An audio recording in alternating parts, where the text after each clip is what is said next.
बंगाल में आगामी चुनाव के चलते प्रदेश में सियासी गलियारों में सुगबुगाहट की शुरुआत हो चुकी है। चुनावी पार्टियां एक दूसरे पर तीखे वार करने से बाज नहीं आ रही हैं। इसी क्रम में एक जनसभा को संबोधित करते हुए गृह मंत्री अमित शाह ने बंगाल की मुख्यमंत्री पर तंज कसते हुए प्रदेश में कानून व्यवस्था पर भी निशाना साधा। देखिए रिपोर्ट। मैंने कहा है इस बार कोई डरना मत, कोई गुंडे की औकात नहीं है जो बंगाल के वोटर्स को रोक।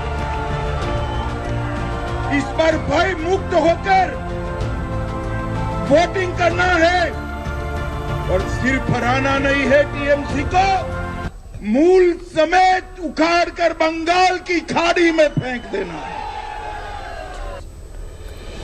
बंगाल की धरती पर गूंजती गृह मंत्री अमित शाह की ये आवाज, ये आह्वान ममता बनर्जी के सियासी दामन को सीधा चुनौती दे रही है। और इस चुनौती का आधार बंगाल का वो पिछला चुनाव ही है जब ममता बनर्जी खुद अपनी सीट नहीं बचा पाई थी और अब इस बार के चुनाव के लिए खुद केंद्रीय गृह मंत्री अमित शाह ने बंगाल के मोर्चे पर मोर्चा संभाल लिया है। 15 दिन तक मैं बंगाल में ही रहने वाला हूँ। आप सभी के साथ बातचीत करने का बहुत मौका मिलने वाला है, मगर मैं आज यहां आया हूं हमारे चारों प्रत्याशियों के नामांकन के लिए और विशेषकर शुभेंदु अधिकारी के नामांकन के लिए मैं आया हूं। शुभेंदु अधिकारी के नामांकन में गृह मंत्री अमित शाह का ये बड़ा ऐलान ममता बनर्जी की सियासी नींव हिलाने वाला है, क्योंकि अब खुद गृह मंत्री अमित शाह ने अगले 15 दिनों तक बंगाल में चुनावी कमान संभाल ली है, जो बीजेपी की रणनीति की गंभीरता को बताने के लिए काफी है।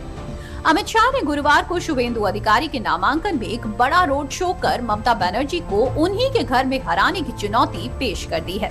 गत चुनाव में ममता बंगाल में सरकार तो बना पाई थी, मगर ममता दीदी नंदीग्राम में शुभेंदु दा के सामने चुनाव हार गई थी।